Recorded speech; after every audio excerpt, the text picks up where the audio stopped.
प्रकाश विद्युत धारा पर आरोपित विभव का प्रभाव। ये जो विभव है इसका प्रभाव कितना हो रहा है प्रकाश विद्युत धारा पर। बेटा आपने ये चित्र देख लिया अच्छे से, आप अपनी कॉपी पर इसे बना लो। आप जब इस वीडियो को देख रहे होगे, जब इसे देख रहे हो तो आप क्या करोगे, इस चित्र को अपनी कॉपी पर बना कर रखोगे। मुझे आपको कुछ और समझाना है, इसलिए मैं इस चित्र को हटा रहा हूँ, यहाँ पर ग्राफ वगैरह लाऊंगा। ठीक है, हम जो ग्राफ बनाएंगे वो इस आरोपित विभव, जो हम यहाँ से विभव आरोपित कर रहे हैं, इस वोल्ट मीटर से पढ़ रहे हैं उसके बीच में, और जो यहाँ धारा प्रवाहित हो रही है इसके बीच में बनाएंगे। ठीक है, तो इसमें हमारा सबसे पहला है प्रकाश विद्युत धारा पर आरोपित विभव का प्रभाव।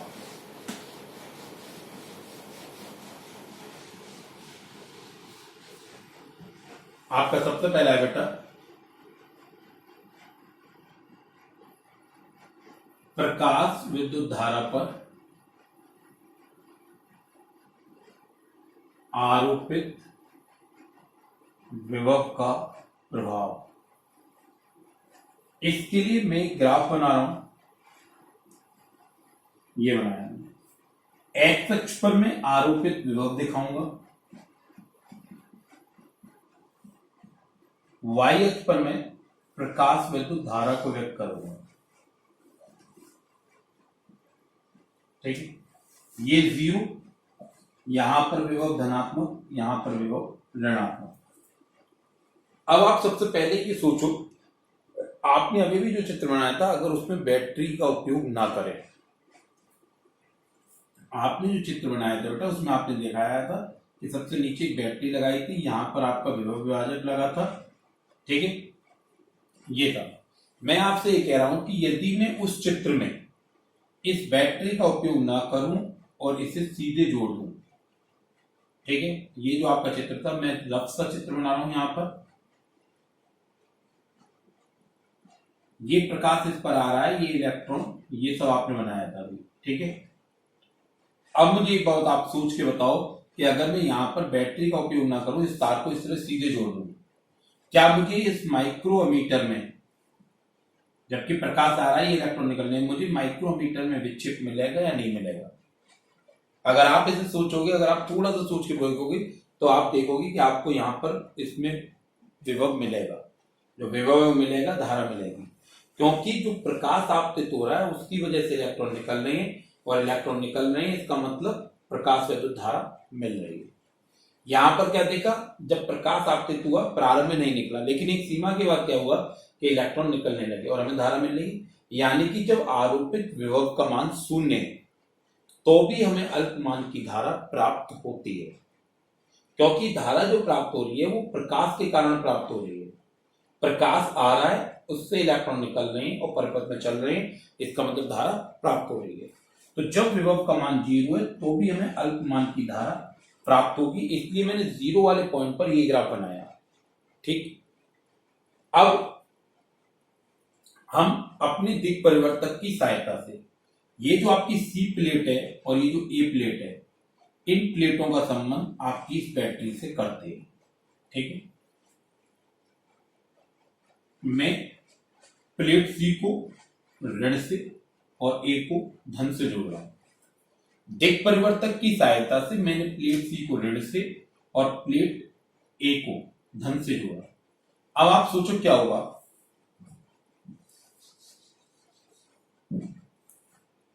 सी प्लेट ए प्लेट, मैंने सी को ऋण से ए को धन से जोड़ा है।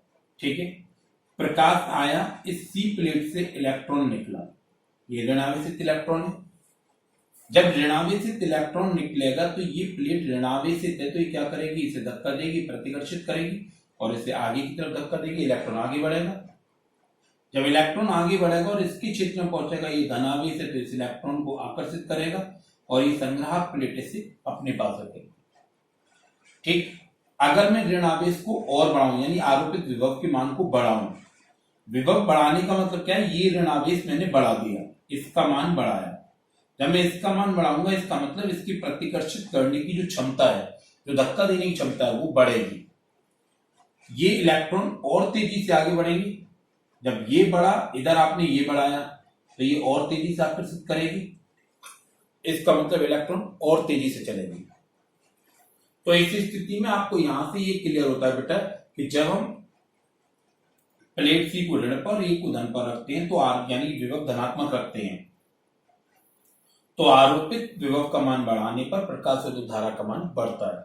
लेकिन बेटा हर चीज की बढ़ने की एक सीमा होती है, इसलिए एक सीमा तक बढ़ता है और उसके बाद नियत हो जाता है। एक सीमा तक बढ़ता है उसके बाद नियत हो जाता है, यानी कि ये जो आरोपित विभव का ग्राफ है इसमें ग्राफ इस तरह से आएगा, धारा का मान बढ़ेगा और एक सीमा के बाद फिर नियत हो जाएगा।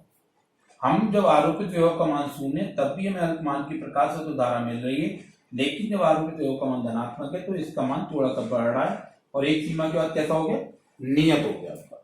ठीक है, यहां पर आपने जो प्रकाश उपयोग करा है बेटा उसकी आवृत्ति और तीव्रता दोनों नियत है। यहां पर ये बात आपको बतानी पड़ेगी, क्यों बतानी है ये आगे बताऊंगा। आवृत्ति भी नियत है और जो तीव्रता है वो भी नियत है।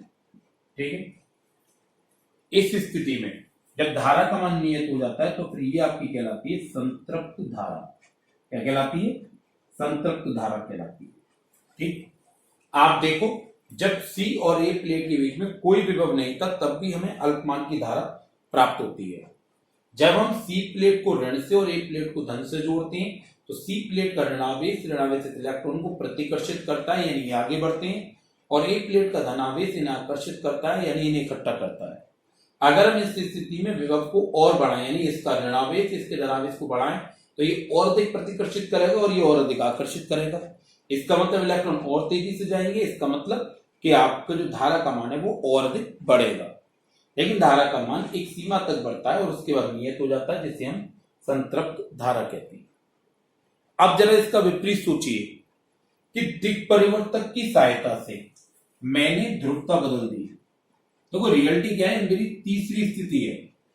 पहली स्थिति में जब मैंने विभव 0 रखा था, ये दूसरी स्थिति है। तीसरी स्थिति में मैंने क्या किया बेटा कि इस सी प्लेट को धन से और ए प्लेट को ऋण से जोड़ दिया। सी प्लेट को धन से ए प्लेट को ऋण से जोड़ दिया, यहां पर प्रकाश आया, इलेक्ट्रॉन निकला, लेकिन इलेक्ट्रॉन को तो ऋण का आवेश है, ये धन का आवेश इसे प्रतिकर्षित करेगा तो ये रुकना चाहिए और रुकेगा भी। लेकिन इस इलेक्ट्रॉन की जितनी ऊर्जा है जब ये ऊर्जा इससे कम होगी तो रुक जाएगा, और अगर इसकी ऊर्जा इससे अधिक हुई तो ये आगे निकल जाएगा। आप ऐसे मानो जैसे इसकी ऊर्जा जो इलेक्ट्रॉन निकला उसकी ऊर्जा 10 जूल है। आप जो विभव लगा रहे हो जैसे प्लेट की ऊर्जा आ रही है, अगर वो 10 जूल आ रही है या उससे कम आ रही है तो रुक जाएगा। लेकिन अगर इसकी ऊर्जा 10 की जगह वो 12 है तो 10 जूल से क्यों रोक रहा है, ये 12 जूल से जाने की कोशिश कर रहा है तो ये आगे निकल जाएगा। तो इस प्रकार जब हम प्लेट सी को धन से और ए को ऋण से जोड़ते हैं तो प्रकाश आपतित होने पर जो इलेक्ट्रॉन निकलते हैं उन इलेक्ट्रॉनों में से कुछ इलेक्ट्रॉन को प्लेट सी अपने आकर्षण बल से प्लस वाले से रोक लेती है, लेकिन फिर भी कुछ इलेक्ट्रॉन ऐसे होते हैं जो यहां पहुंच जाते हैं। लेकिन अगर आप इस स्थिति में आरोपित विभव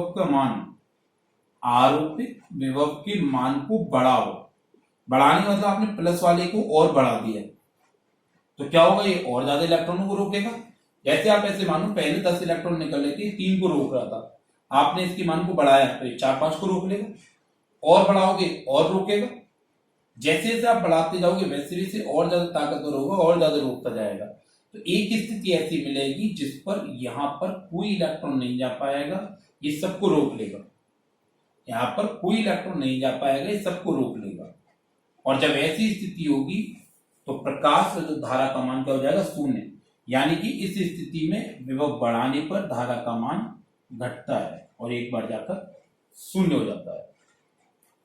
दोबारा देखो, जब हम प्लेट सी को धन से और ए को ऋण से जोड़े तो प्रकाश के आपके होने पर इलेक्ट्रॉन निकलेंगे, ये सही बात है। लेकिन अगर उनकी ऊर्जा इस प्लेट की ऊर्जा से कम होगी तो वो रुक जाएंगे, और अगर अधिक होगी तो वो आगे निकल जाएंगे।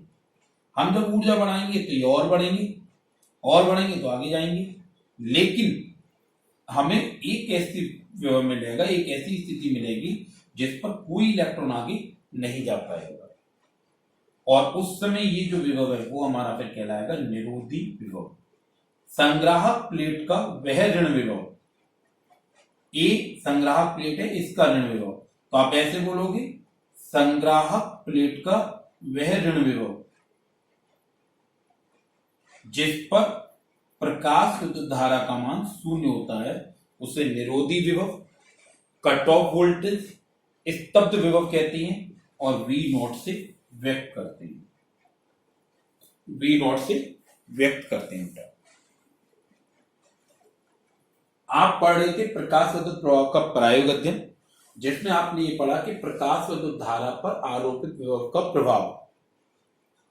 जब आप आरोपित विभव के मान को शून्य रखते हो तो भी हमें अल्पमान की धारा प्राप्त होती है। जब हम प्रकाश संवेदी प्लेट को ऋण विभव से और संग्राहक प्लेट को धन विभव से जोड़ते हैं तो आरोपित विभव का मान बढ़ाने पर धारा का मान बढ़ता है और एक सीमा तक बढ़ने के बाद नियत हो जाता है, जिसे हम संतृप्त धारा कहते हैं। अगर हम दिक् परिवर्तक की सहायता से बैटरी की ध्रुवता को बदल दें, अर्थात प्लेट सी को धन से और ए को ऋण से जोड़ें, तो आरोपित विभव का मान बढ़ाने पर धारा का मान कम होता है और एक स्थिति में जाकर धारा शून्य हो जाती है। जिस विभव पर धारा का मान शून्य हो जाता है उसे निरोधी विभव कहते हैं, स्तब्ध विभव कहते हैं। ये इस पाठ की तीसरी इंपॉर्टेंट परिभाषा है, ठीक है। और ये आपको ग्राफ मिला, ये किस किस का ग्राफ है? प्रकाश विद्युत धारा और आरोपित विभव के बीच में ग्राफ है, ठीक।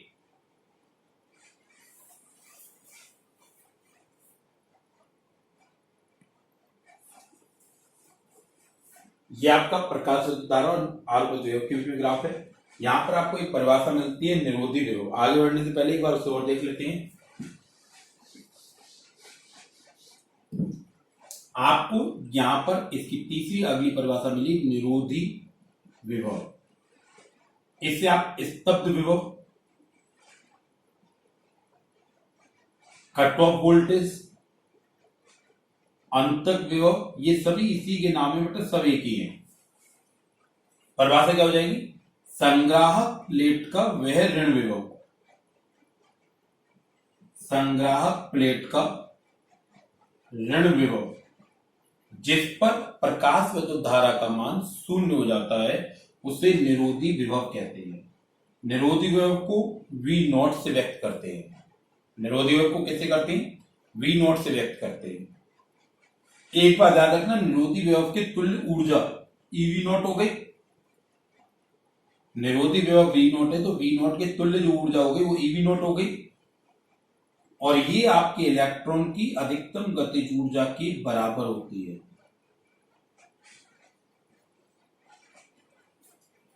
ये जो ईवी नॉट ऊर्जा है, जो निरोधी विभव के तुल्य ऊर्जा है, वो उत्सर्जित इलेक्ट्रॉन की गतिज ऊर्जा के समान होती है।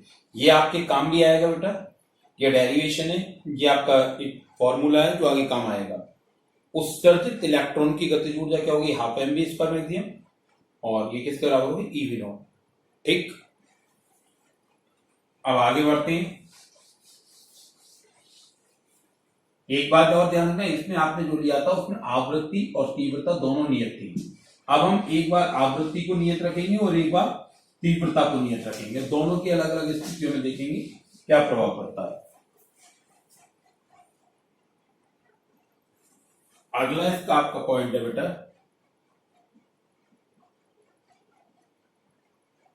प्रकाश विद्युत धारा पर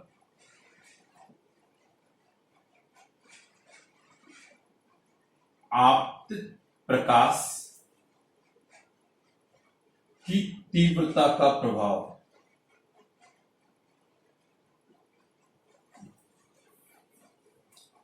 प्रकाश विद्युत धारा पर आपतित प्रकाश की तीव्रता का प्रभाव। यहां पर आपको बेटा ये बात बहुत अच्छे से ध्यान रखनी है कि ये जो तीव्रता तत्व है इसका तात्पर्य संख्या से। आप अपने दिमाग में याद रखने के लिए याद रखो, तीव्रता का मतलब संख्या। वैसे तीव्रता का पूरा तात्पर्य एकांक समय में आपतित फोटोनों की संख्या। एकांक समय में आपतित फोटोनों की संख्या। अब आप जो प्रकाश लोगे उसमें तीव्रता का प्रभाव निकालना है तो हम तीव्रता भिन्न भिन्न लेंगे, आवृत्ति नियत ही रखेंगे। देखो आप फिर से उसी तरह से हम एक ग्राफ बना रहे हैं। यहां पर हम आरोपित विभव व्यवहार, ठीक है, यहां आपका प्रकाश विद्युत धारा है। ठीक, ये आपका जीरो विभव, ये धनात्मक विभव, ये ऋणात्मक विभव। ठीक है, आपने अभी जो ग्राफ बनाया था, मान लो आपने किसी के लिए लिया तो वो आपका ग्राफ ये आया था। ठीक है, जिसमें ये आपका निरोधी विभव था V0। यही स्थिति थी आपकी। अब आपकी तीव्रता बदली, आपकी तीव्रता में परिवर्तन हुआ। तीव्रता का मतलब एकांक समय में आपतित फोटोनों की संख्या में परिवर्तन हुआ। जब एकांक समय में आपतित फोटोनों की संख्या में परिवर्तन होगा तो क्या होगा? एक एग्जाम्पल लेता हूं मैं, आप देखो बेटा आराम से। ये कोई धातु की सतह है, ठीक है, इसका कार्यफलन मैंने मान लिया 4 जूल है या 4 इलेक्ट्रॉन वोल्ट। इसका कार्यफलन 4 इलेक्ट्रॉन वोल्ट है। इस पर प्रकाश आपतित जो हो रहा है वो 10 इलेक्ट्रॉन वोल्ट ऊर्जा का हो रहा है। ठीक है, यहां से जब 10 इलेक्ट्रॉन वोल्ट का प्रकाश आएगा, 4 इलेक्ट्रॉन वोल्ट निकलने में खर्च हो गया। जो इलेक्ट्रॉन निकलेगा वो 6 इलेक्ट्रॉन वोल्ट ऊर्जा लेके निकलेगा। हम ये कल्पना करते हैं कि इसके 10 आ रहे थे, 10 फोटोन आ रहे थे, 4 इलेक्ट्रॉन वोल्ट लेके निकल रहे थे। यहां से जो इलेक्ट्रॉन निकल रहे थे वो 8 इलेक्ट्रॉन निकल रहे थे। ये मैंने एक कल्पना की है। ये कोई एक धातु है जिसका कार्यफलन 4 इलेक्ट्रॉन वोल्ट है। जिस पर 10 इलेक्ट्रॉन वोल्ट के 10 फोटोन आते हैं, तो यहां से जो इलेक्ट्रॉन निकलेंगे उनकी ऊर्जा 6 इलेक्ट्रॉन वोल्ट होगी, माना वो 8 इलेक्ट्रॉन है। ठीक है, क्योंकि ये आवश्यक नहीं है कि जितने फोटोन आएंगे सब इलेक्ट्रॉन निकालेंगे। ठीक, तो मैंने कल्पना कर ली कि 8 इलेक्ट्रॉन निकल रहे हैं। आपका ये है कि तीव्रता का प्रभाव देखना है। तीव्रता का मतलब संख्या। जो 10 फोटोन आ रहे थे तब ये निकल रहे थे, अब अगर 10 की जगह आ जाए 20, लेकिन उनकी ऊर्जा 10 इलेक्ट्रॉन वोल्ट उतनी रहे, फोटोन 20 आ रहे हैं, तो आप सोचो यहां पर क्या होगा। जो 10 इलेक्ट्रॉन वोल्ट के थे अभी भी 10 के ही आ रहे हैं, तो जो इलेक्ट्रॉन निकलेंगे वो कितने होंगे? वो 6 इलेक्ट्रॉन वोल्ट के होंगे, लेकिन होंगे कितने इसी रेशियो में अगर देखूं तो 16 इलेक्ट्रॉन होंगे। अगर मान लो आप और संख्या बढ़ाते हो, तीव्रता और बढ़ाते हो, आपने फिर से 10 इलेक्ट्रॉन वोल्ट के 20 की जगह 30 फोटोन ले लिए, आप तीव्रता यानी संख्या बढ़ाते जा रहे हो, तो क्या होगा? यहां से निकलने वाले इलेक्ट्रॉनों में ये 6 इलेक्ट्रॉन वोल्ट, ऊर्जा उतनी रहेगी, हर बार ऊर्जा वही रहेगी, लेकिन अब रेशियो बढ़ के कितना हो गया? 24 इलेक्ट्रॉन। अब आप एक बात गौर करो कि 6 इलेक्ट्रॉन वोल्ट है, ये 6 इलेक्ट्रॉन वोल्ट है, 6 इलेक्ट्रॉन वोल्ट है, यानी कि ये क्या हो गई? ये इसकी हो गई गतिज ऊर्जा। इसे रोकने के लिए जो ऊर्जा चाहिए हमें, जो हमारी निरोधी विभव के तुल्य होती है, EV0 के तुल्य होती है, वो सबके लिए 6 इलेक्ट्रॉन वोल्ट। 6 इलेक्ट्रॉन वोल्ट कितनी होगी? 6 इलेक्ट्रॉन वोल्ट ही होगी। इसका मतलब जब हम तीव्रता बदलते हैं, मान लो ये मेरी तीव्रता I1 है, ये I2 है, ये I3 है। ठीक है, जब हम तीव्रता बदलते हैं तो ये जो EV0 है, निरोधी विभव है, इसका मान समान रहता है, लेकिन बदला कौन? 8 इलेक्ट्रॉन, 16 इलेक्ट्रॉन, 24 इलेक्ट्रॉन, इलेक्ट्रॉनों की संख्या बदली। इसका मतलब जो संतृप्त धारा है, जो I धारा है, उसका मान बदल गया, I धारा का मान बदल गया। दोबारा देखो बेटा, प्रकाश विद्युत प्रभाव पर आपतित प्रकाश की तीव्रता का प्रभाव निकालना है। आपने जब अभी पिछले वाले टॉपिक में देखा था कि जब आवृत्ति और तीव्रता नियत थी तो आपका ग्राफ ये आया था। अब आप देखो, जब आप तीव्रता बदलते हो, यानी कि 1 सेकंड में आने वाले फोटोनों की संख्या बदलते हो, जबकि ऊर्जा नियत है, ये जो हिस्सा है ये आवृत्ति वाला है, ये नियत है। जब आवृत्ति नियत है तो आपको क्या मिला? निरोधी विभव का मान नियत मिला, यानी आपके जितने भी ग्राफ होंगे वो यहां से शुरू होंगे, लेकिन आपके जितने भी ग्राफ है वो यहां से शुरू होंगे और धारा के मान इस तरह से मिलेंगे। ठीक, क्यों? क्योंकि आप देखो 8 इलेक्ट्रॉन, 16 इलेक्ट्रॉन, 24 इलेक्ट्रॉन, इलेक्ट्रॉनों की संख्या बढ़ रही है, यानी कि धारा का मान बढ़ता जाएगा। अब ये ग्राफ आपका I1 तीव्रता के लिए हो गया, ये I2 के लिए हो गया, ये I3 के लिए हो गया। यहां आप लिख सकते हो I3 greater than I2 greater than I1। ठीक है, जबकि यहां आपको लिख के बताना पड़ेगा कि आवृत्ति आपने जो ली है वो नियत है। ठीक है, ये आपका निरोधी विभव है जो नियत है।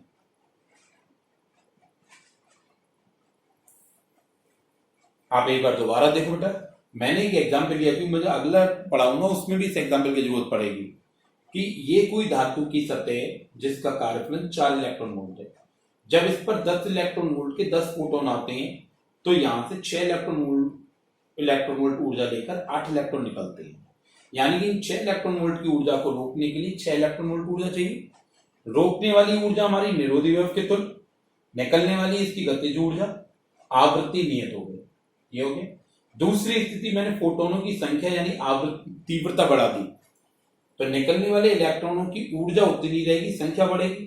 जब ऊर्जा समान है तो निरोधी विभव की तुल्य ऊर्जा भी समान रहेगी आपकी, ठीक, और संख्या बढ़ गई 16।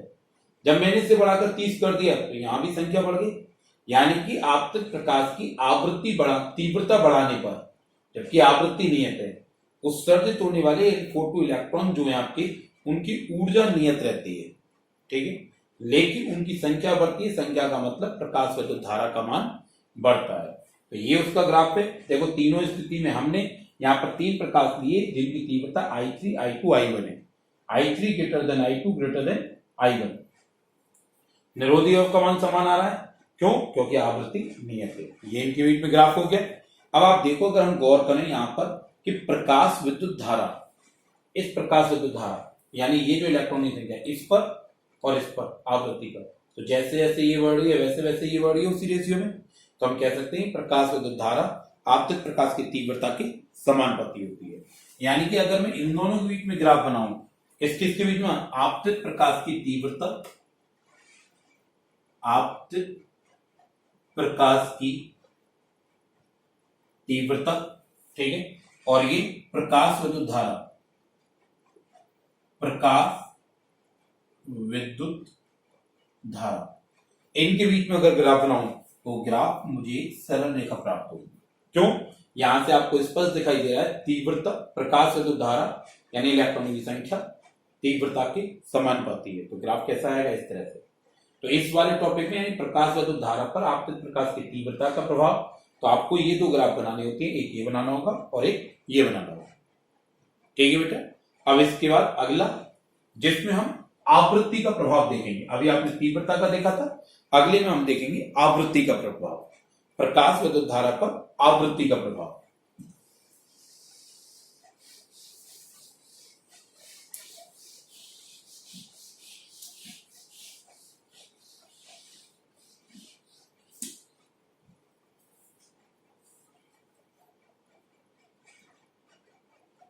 प्रकाश विद्युत धारा पर आवृत्ति का प्रभाव, ठीक।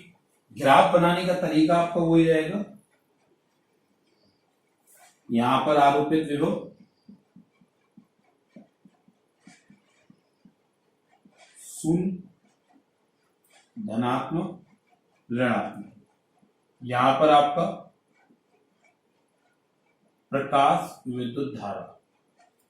इसे समझने के लिए भी आप ऊपर एक चीज याद रखो कि आवृत्ति का तात्पर्य यहां पर ऊर्जा से है, फिर E बराबर होता है h न्यू।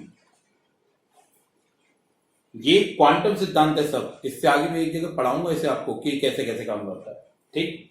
एग्जाम्पल वही है, कुछ चेंज होगा। ये धातु, आपने इसका कार्यफलन लिया 4 इलेक्ट्रॉन वोल्ट, आपने ये देखा कि इस पर 10 इलेक्ट्रॉन वोल्ट के 10 फोटोन आ रहे हैं। यहां से इलेक्ट्रॉन 6 इलेक्ट्रॉन वोल्ट ऊर्जा, गतिज ऊर्जा लेकर निकल रहा है। सामने इलेक्ट्रॉन वोल्ट के तुल्य जो ऊर्जा है वो भी 6 इलेक्ट्रॉन वोल्ट है, लेकिन इसके निकले थे 8 इलेक्ट्रॉन। पिछले एग्जाम्पल में हमने यहीं से शुरू किया था। ये कोई धातु की सतह है जिसका कार्यफलन 4 इलेक्ट्रॉन वोल्ट है।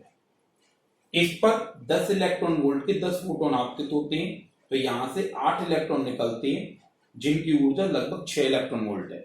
तो इसे रोकने वाली जो तुल्य ऊर्जा है वो भी 6 इलेक्ट्रॉन वोल्ट होगी। ये जो है इसकी वो तीव्रता है, और ये जो है वो इसकी आवृत्ति हो गई, यानी ऊर्जा हो गई। अब आप आवृत्ति बदल रहे हो, आवृत्ति बदलने का मतलब आप ऊर्जा बदल रहे हो। अब आपने यहां पर 20 इलेक्ट्रॉन वोल्ट के फोटोन 10 रखे, तो क्या होगा? अब इस धातु की सतह पर जिसका कार्यफलन 4 इलेक्ट्रॉन वोल्ट है, 20 इलेक्ट्रॉन वोल्ट के 10 फोटोन आएंगे, तो निकलने वाले जो इलेक्ट्रॉन होंगे उसकी ऊर्जा कितनी हो जाएगी? 16 इलेक्ट्रॉन वोल्ट। क्योंकि 20 इलेक्ट्रॉन वोल्ट ऊर्जा लेके आए, 4 इलेक्ट्रॉन वोल्ट निकालने में चली गई, तो बची कितनी? 16 इलेक्ट्रॉन वोल्ट। अब जो इलेक्ट्रॉन निकलेंगे उनकी ऊर्जा कितनी होगी? 16 इलेक्ट्रॉन वोल्ट। गतिज ऊर्जा बदल गई। जब गतिज ऊर्जा बदल गई तो सामने कार्यफलन की ऊर्जा वो भी बदल गई, निरोधी वेव की तुल्य ऊर्जा बदल गई, लेकिन आ तो 10 ही फोटोन रहे, तो इलेक्ट्रॉन जो निकलेंगे वो कितने होंगे? 8 इलेक्ट्रॉन। अगर मान लो आपने फिर से ऊर्जा बदल दी, आपने ऊर्जा बदलकर इसकी कर दी 30 इलेक्ट्रॉन वोल्ट, लेकिन आपने फोटोनों की संख्या 10 रखी, तो क्या होगा? निकलने वालों की ऊर्जा अब 30 आ रही थी, 4 निकल गई 26, तो सामने वाले की 26, लेकिन इलेक्ट्रॉन 8 ही रहेंगे। ठीक। अब देखो, यानी जो ये तीव्रता है वो आपने नियत रखी, आवृत्ति जो है वो परिवर्ती है आपकी। तो कौन बदलना है? यहां पर देखो, कार्यफलन निरोधी विभव जो है वो परिवर्तित हो रहा है, जबकि इलेक्ट्रॉनों की संख्या यानी धारा नियत। तो यहां पर क्या मिल रहा है आपको? धारा नियत। लेकिन ये कैसे हो रहे हैं? परिवर्ती हो रहे हैं। अर्थात अब जो ग्राफ बनेगा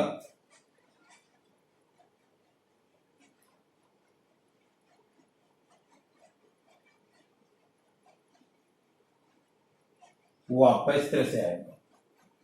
ये V01, ये V02, ये V03, ये ν1 आवृत्ति, ν2 आवृत्ति, ν3 आवृत्ति, ν3 ग्रेटर देन ν2 ग्रेटर देन ν1, जबकि यहां पर तीव्रता नियत रहेगी। ठीक। यहां देखो इस बात को बेटा, एक बार देखो जरा दोबारा से। धातु की सतह का कार्यफलन 4 इलेक्ट्रॉन वोल्ट, 10 इलेक्ट्रॉन वोल्ट का फोटोन आ रहा है, 10 आ रही है, तो 6 इलेक्ट्रॉन वोल्ट के निकल रहे हैं, लेकिन 8, तो रोकने के लिए जो चाहिए ऊर्जा वो भी 6 इलेक्ट्रॉन वोल्ट। आपने आवृत्ति अर्थात ऊर्जा बढ़ाई, 20 करी, तो इसकी ऊर्जा बढ़ी, यहां ये मान बढ़ा। लेकिन आप तीव्रता यानी संख्या नियत होने के कारण हर बार संख्या नियत यानी धारा नियत, तो आपका जो ग्राफ बनेगा वो इस तरह से बनेगा।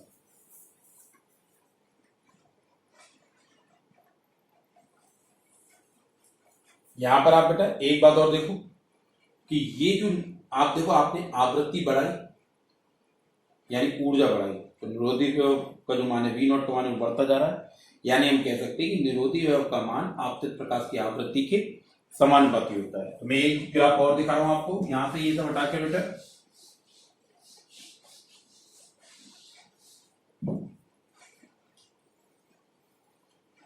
हम आपतित प्रकाश की आवृत्ति और निरोधी वेव के बीच वक्र खींचे, तो हमें वक्र एक सरल रेखा प्राप्त होगी। आप क्यों नहीं आ सकता सर यहां से क्यों नहीं शुरू करा? क्योंकि जब तक दहली आवृत्ति नहीं आती तब तक तो इलेक्ट्रॉन निकलता ही नहीं, और निकलेगा नहीं तो रुकेगा कैसे, यानी निरोधी वेव होगा ही नहीं। ये मैंने ए इसलिए लिखा है, ये जो ग्राफ है वो मैंने धातु ए के लिए बनाया है। अगर कोई और धातु होगी तो ग्राफ ये आएगा, जो आपका धातु बी के लिए कहलाएगा। दोनों ग्राफ यानी हर धातु के लिए ग्राफ अलग अलग शुरू होगा। क्यों शुरू होगा? क्योंकि हर किसी की दहली आवृत्ति का जो मान है वो अलग अलग होता है। ये प्रकाश विद्युत प्रभाव के अध्ययन का आपका तीसरा पॉइंट है। ठीक है। चौथा पॉइंट ये है कि अगर मान लो मैं इस प्रकाश विद्युत प्रभाव के अध्ययन को कुछ समय के लिए बंद कर दूं, मैंने जो आवृत्ति देखी है अगर मैं उसी आवृत्ति को पुनः चालू करूं, तो जैसे ही मैं प्रकाश आपतित करूंगा ठीक उसी क्षण इलेक्ट्रॉन उत्सर्जित होंगे। यानी प्रकाश के आपतित होने और इलेक्ट्रॉन के उत्सर्जित होने में कोई समय पश्चिमता नहीं होती। वास्तविकता क्या है बेटा? वास्तविकता आप ऐसे मानो कि जैसे धातु की जो प्लेट है, ये धातु की कोई प्लेट है, ये आपके मुक्त इलेक्ट्रॉन है। जैसे ही ऊर्जा का फोटोन इस पर आपतित होता है तो अपनी सारी ऊर्जा इसे दे देता है।